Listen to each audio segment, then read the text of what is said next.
Watch this. Parenting hack. I'm gonna clean the house. Do you want to go outside or help?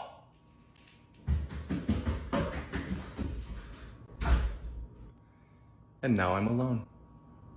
Here's a creativity hack you may have never heard before. French painter Paul Gauguin is said to have said, actually first a note on the source. Gauguin was a friend of Van Gogh whose influence may not have been that friendly. He's also problematic for some other unseemly reasons. So let's just pretend it wasn't him that said this. Here's something someone said, it doesn't matter who. Be wild 2 hours a day. Be wild 2 hours a day! The clash in this short sentence between supposed type A and type B personalities is jarringly spectacular. Be wild for 2 hours a day. It's like telling some people to take it down a notch, be wild, but only for a little bit. But mostly I think it's telling people to ramp it up. Be wild, be yourself for 120 minutes today. That's gonna work out to a full month of yourselfness over the course of a year. That seems feasible, right? I mean, especially since the 2 hours can happen while you're doing other stuff too. Be wild at the gym, go all out. Be wild while you're making dinner. The kids are gonna love it. And of course, be wild when you make stuff. Be wild 2 hours a day. It's like a blend of revolutionary but doable. Managed insanity. All right, thanks for watching.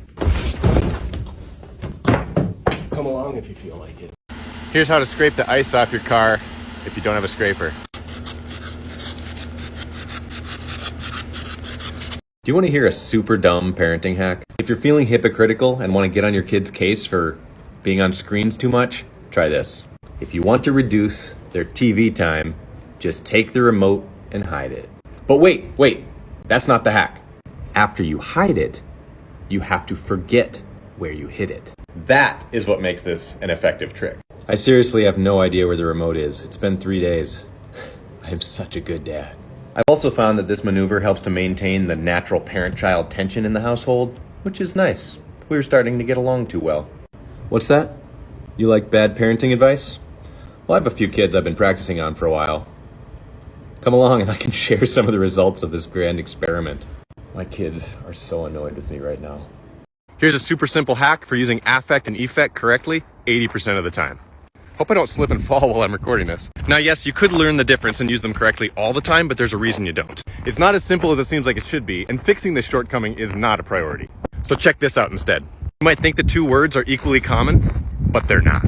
According to the Google Ngram Viewer, which documents the frequency of word usage in numerous published texts going back hundreds of years, here's how the two effects stack up against each other. The red line is affect, the blue line is effect. Affect is 4 times more common than effect. Just to say, if you take all the uses of both the words, affect is 80% of them. So here's the hack. It couldn't be simpler. If you're feeling uncertain when facing the spelling dilemma, always choose affect. If you only ever write affect ever again, you'll be right 80% of the time. And what is that, a B? B minus? I don't know, but it's a passing grade. Good job. If you like being told that the way you use English is perfectly fine, come along, because I got more. Remember in Billy Madison when Adam Sandler pretends to wet himself so that his little friend who actually wet himself wouldn't be so embarrassed? Well, I read about another, empathy hack this morning that gives off the same vibe but is much more practical, applicable in way more situations, and doesn't require any sodden nether regions. When journalist and semi-renowned wit Franklin P. Adams was at a party one time, his friend's wife sat down on a cane chair and fell through the seat. So there she was, butt stuck in the frame, legs splayed out in front of her. Before the awkward silence could take over the room, Adams broke the tension by saying, "I've told you 100 times that's not funny." Immediately she went from being a hapless guest to being a bold, if absurd, comedian. And honestly, which would you rather be? So there's your psychological trick for the day. The next time your friend does something embarrassing in public and you want to save them, pretend they did it on purpose. Tell them to knock it the fuck off. Because everybody would rather be a dumb joker than an embarrassed oaf. All right, then.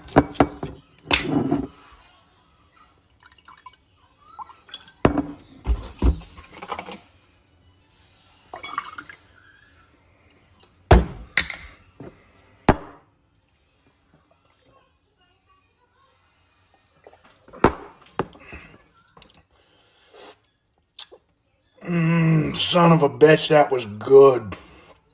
Oh my God. You're right. Tastes like a Tootsie Roll. That's phenomenal. Let's have the missus try it. Boop. Boop. It what? It looks like Drink it. Drink it. Drink it. Looks like somebody got really Drink it. I'm upset running out of on time. these. Drink it. That's really weird. Tastes like a Tootsie Roll. I really does taste like a Tootsie Roll. Two ways to fight creative block. One is boring and stupid and I hate it, and the other one's fun, and you've probably never heard it before. First, the dumb one. Just force it. That's where I'm at right now, forcing it every fucking day. Except for the days when I don't. Everything I do these days is a goddamn grind, and I don't mean the cool kind of grind where you go to a bro-y seminar and talk about working 100 hours a week and buying Teslas. No, I mean the struggle to not hate yourself because you don't currently have the capacity to live up to what you know you're capable of. It's not pleasant, but you keep faking it, and here's why. This is the good part. I have faith that forcing creativity is the most likely way to make it become unforced again. Because creativity doesn't come from nothingness. The creative high that we're all chasing, the zone, it comes from forced creativity. You gotta give the flow something to flow from. Alright, the second more fun way to fight creative block. Be a fucking hack. Seriously, just be a shameless imitator. Who cares? All art is imitative. Just own it. Pick an art form you're not good at, then copy someone who is good at it. And here's where the magic happens. You're not skilled enough to emulate them very well, which means you just made your own thing and it seems original. Nobody's gonna know. They're gonna know. How are they gonna know? Anyway, follow for more hacks that are really just dubious mind games.